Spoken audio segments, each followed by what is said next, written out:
switch antara dari keroncong kemudian bikin kelompok lawak atau grup lawak. Ini gimana prosesnya?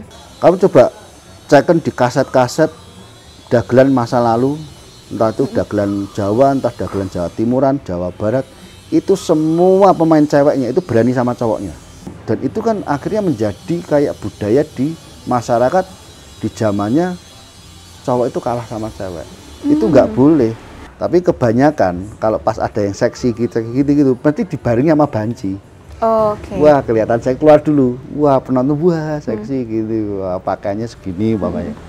Wah, saya nggak tahu keluar tesnya amburadul gak karuan, udah ilfil, udah penonton ilfil. Itu Pak Tarsan sempat surati sama Dharma Wanita itu. Karena kok sampai ngelundung? Wah, orang tua disio-sio gini-gini diprotes. Sampai Tarsan minta aku jangan dijadiin satu sama beda, takut aku gitu. Mbak Nunung itu karakternya komplit. Karena Mbak Nunung itu dari kecil itu sudah di panggung. Tetapi secara permainan panggung kita membubarkan diri dan gepeng itu merupakan maskot terakhirnya Sri Mulat. Makanya yang dikenang itu. Kalau dari awal itu dulu ada Bandempo di era-era tahun 60-an. Di era 70-an itu ada Paimo. Setelah Paimo ada Bambang Gentolet, ada Blontang, ada macam-macam di Surabaya. Pelawaknya ketoprak itu juga pelawak Sri Mulat, namanya Mantang sama Subur. Ini pelawak pembunuh ini. Itu kalau dia main babak satu selesai di Sri Mulat, dia langsung ke ketoprak untuk jadi dagelan ketoprak. Subhanallah, ini mereka pindah-pindah. Jadi mainnya dapat 2 kali kan setiap malam. Di Sri Mulat itu tidak semua pemain yang bisa jadi pembantu. Sebenarnya peran pembantu itu paling berat karena dia harus keluar dari awal sampai terakhir. Makanya di era waktu jaya-jayanya Sri Mulat itu yang bisa dan dinilai layak jadi pembantu itu ya Gepeng, Basuki, Timbul, Asmuni. Kemarin Kak di Hilmusal kan Gepeng, tokoh Gepeng yang selalu selain itu juga Gepeng selalu diunggulin. Gepeng itu kan ceritanya juga dari memang marginal ya, maksudnya kurang secara finansial. Pak Teguh juga berangkat dari yang secara finansial kurang. Artinya mungkin apakah ini ya spirit soal duit ya, maksudnya bagaimana kekurangan ekonomi yang kan beri semangat. Kalau saya boleh ngomong yang vulgar, Mbak, dagelan itu pertama kali itu nggak ada dulu tuh namanya seniman yang kepingin jadi dagelan. Karena dagelan tuh dinilai stratanya paling bawah. Nggak ada nilainya di mata seniman. Di mata seniman aja nggak ada nilai, apalagi di mata masyarakat. Orang-orang. Iya. Kenapa bisa gitu? Ya dianggap dia itu manusia yang nggak bisa serius, isinya guyon tok, nggak bisa dianggap iso kerja gitu. Tapi dalam guyonan tuh ada nggak sih sarkasme yang intinya membahas soal ya bicara soal perut, bisa soal banyak. Akhirnya akan melambung ke politik juga kan? Banyak. Itu tinggal orangnya pada zaman aja, dulu. Intelektual setiap masing-masing pelawak. Kasarannya itu gini, pelawak itu dulu profesi sing keblasuk gitu loh, Pak. Oh, blasuk. Artinya mereka tuh jadi pemain wayang tuh udah wah bangga. Iya. Jadi pemain ketoprak bangga, jadi penyanyi, pemusik bangga. Pelawak nggak bangga, minder semua. Sri Mulat yang bikin pelawak jadi bangga? Ya. Luar biasa. Itu yang mengangkat Sri Mulat. Itu yang ngomong nggak cuman saya, nggak cuman dari saya awalnya, dari pelawak-pelawak itu sendiri. Keren. Bahkan Bang Kadir tuh ngomong sama saya, yang nanti di Sri Mulat Hill yang kedua akan diteruskan. Jadi Kadir yang senior ketemu Kadir yang junior. Ya jadi ini ya. Nanti ada keberapa sih? Dua. Udah. Jadi dulu menurut Bang Kadir tuh kalau kamu jadi seniman pemain pelawak di Sri Mulat kok, itu jadi kebanggaan orang satu desa. Kok iso gitu? Iya, dianggap kamu itu punya level sendiri. Jadi bapak itu memang kenapa Pak kamu ngangkat pelawak? Ya memang awalnya ya saya nggak sengaja dari MC itu, akhirnya dibentuk cerita-cerita dari cerita legenda, cerita rakyat, akhirnya bikin cerita sendiri yang lebih bagus, yang lebih sosial. Akhirnya banyak orang seneng dengan lawakan-lawakan itu, dengan cerita-cerita itu secara perlahan menaikkan derajatnya pelawak itu. yang sampai sekarang harganya udah nggak karu-karuan. Bener, lebih mahal sekarang. Semua TV pasti ada acara lawakan. Semua, makanya dengan gaya yang baru. Hampir di semua TV itu pelak-pelak tuh ada main satu grup tuh 1-2 orang pasti saya kenal. Oh, iya. Dan saya dukung semua. Mas tadi kan jenengan sempat bilang soal salah satu adegan ketika ada gepeng gitu. Nah dalam Sri Mulat, di panggung Sri Mulat tuh kayaknya gepeng punya ini ya, punya tempat tersendiri. Sampai kemarin ada film aja juga tokoh gepeng yang diangkat. Nah itu kenapa tuh? Gepeng itu salah satu maskot Sri Mulat yang terakhir. Sebelum Sri Mulat membubarkan diri secara official, secara panggung. Iya. Kalau secara kelembagaan enggak, tetapi secara permainan panggung kita membubarkan diri dan gepeng itu merupakan maskot terakhirnya Sri Mulat. Makanya yang dikenang itu, dan di era itu yang sering masuk TV Sri Mulat dan gepeng yang jadi maskotnya gitu. Makanya dia naik. Sebelumnya itu kalau dari awal itu dulu ada Bandempo di era-era tahun 60-an. Terus di era 70-an itu ada Paimo. Setelah Paimo ada Bambang Gentolet, ada Blontang, ada macam-macam di Surabaya. Tapi ketika Sri Mulat keliling dan akhirnya ke Jakarta itu secara nasional gepeng yang jadi maskot. Yang jadi maskot. Makanya ketika bikin film pun juga gepeng. Gepeng. Sebenarnya itu nggak direncana, Mbak. Ada yang direncana itu bukan gepeng, tetapi orangnya ya terlalu cepat meninggal gitu loh, meninggal karena sakit. Akhirnya gepeng dipanggil dari Solo untuk ngisi kekosongan itu, ternyata gepeng yang naik malahan. Apakah gepeng yang jadi titik tolak akhirnya Sri Mulat bisa lumayan punya nama gitu di TV-TV yang akhirnya enggak bisa juga berkembang. Sebenarnya sebelum gepeng kita udah punya nama, Mbak. Karena waktu itu kan kita domisili di Surabaya kan. Belum ya ada kelompok keliling yang divisi kelilingnya ada, tapi yang patennya itu setiap malam kita pentas di Surabaya.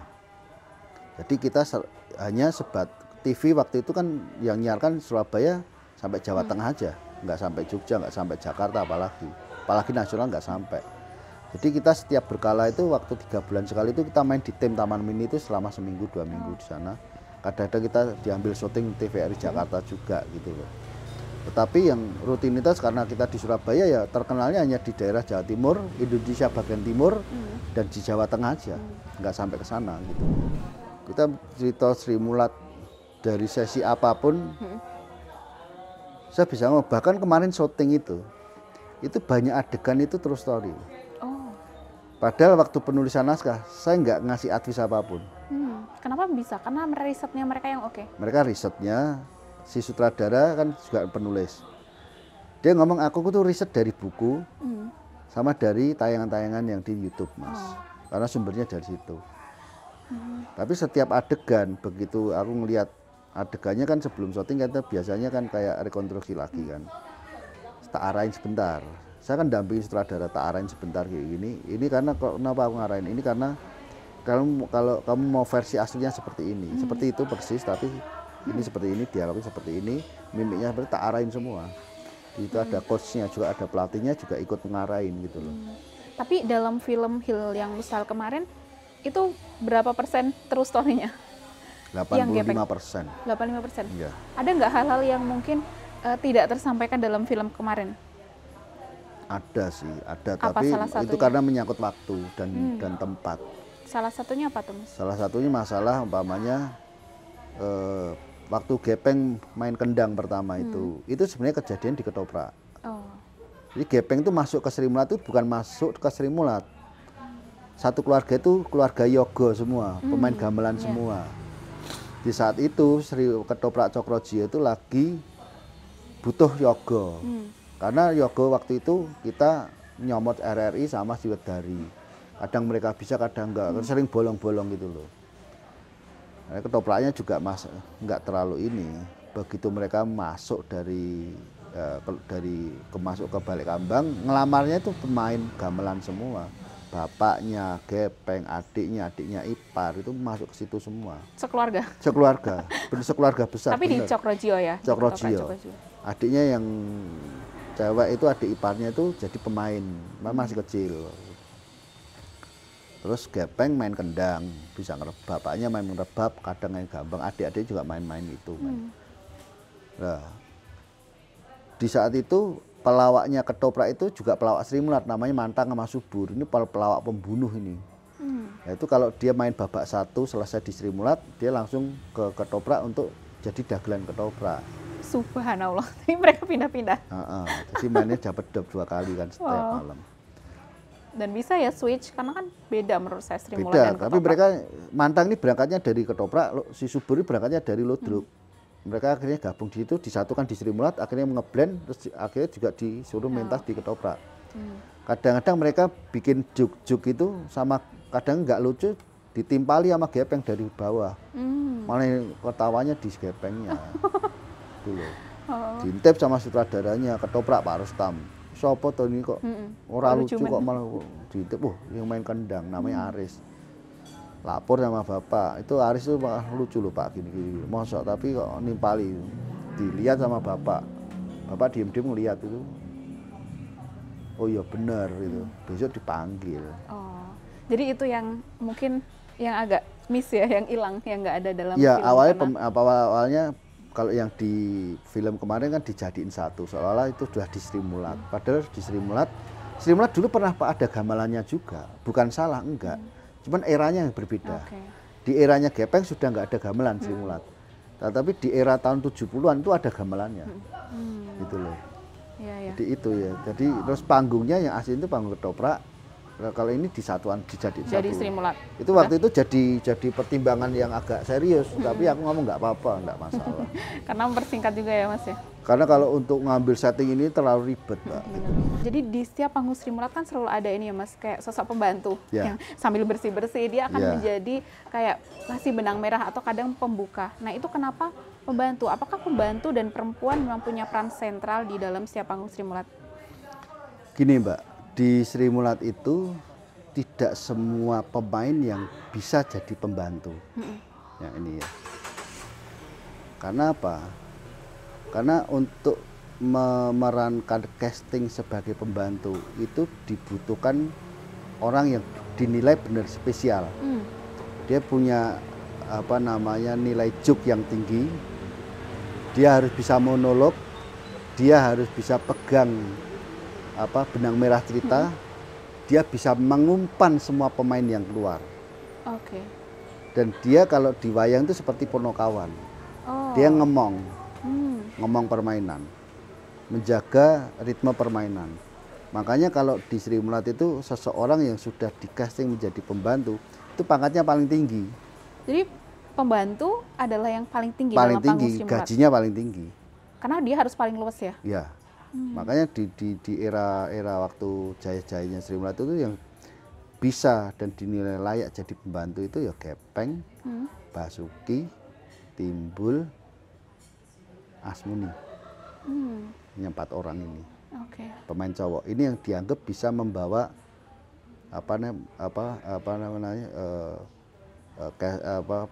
membawa cerita, kemudian bisa memberikan juk sendiri kalau pas kosong, lagi blank gitu dia harus bisa menghidupkan suasana, dia bisa monolog dan bisa memainkan setiap pemain yang membawa juk sendiri-sendiri dia harus bisa nimpali. Ada ini nggak casting khusus pembantu gitu? Atau mereka selalu dipilih dari yang mungkin dari perjalanan yang paling oke, yang paling tahu semuanya gitu? Bisa jadi seperti itu dan itu biasanya diuji coba. Dari yang sebelahnya sama yang gagal itu banyak yang gagal. Iya. Dan ada 4 itu yang terus di era setelah itu kan ada Mami, ada Apollo dan sebagainya. Tetapi sebenarnya peran pembantu itu paling berat. Karena dia harus keluar dari awal sampai terakhir. Di babak 1 ya, nanti babak 2 pembantunya beda lagi. Pantesan gajinya paling gede. Iya, karena dia harus hire semua ini. Pemain ini dia keluar duluan, dia monolog, harus menciptakan suasana yang udah ini kemudian udah ngangkat gitu. Nanti ada tamu, ada pemain kedua datang, dia harus bisa interaksi. Dia ada majikannya keluar lagi, bisa interaksi dengan permasalahan yang berbeda. Itu harus bisa gitu. Jadi kalau bisa dibilang effort pembantu dalam Sri Mulat ini cukup berat tinggi. Banget, berat. Makanya nggak semua pemain berani. Gogon pun juga akhirnya agak terlambat. Karena dia perlu mencari ilmunya di situ. Dia kalah cepat. Tapi yang paling bertahan lama kenapa sosok pembantu laki-laki? Sebenarnya enggak juga. Biasanya pembantu di Sri Mulat itu kan kalau di permainan tuh kalau dinilai kuat ya cuma satu. Namanya Basuki ya Basuki tok, atau Timbul tok, atau Gepeng tok.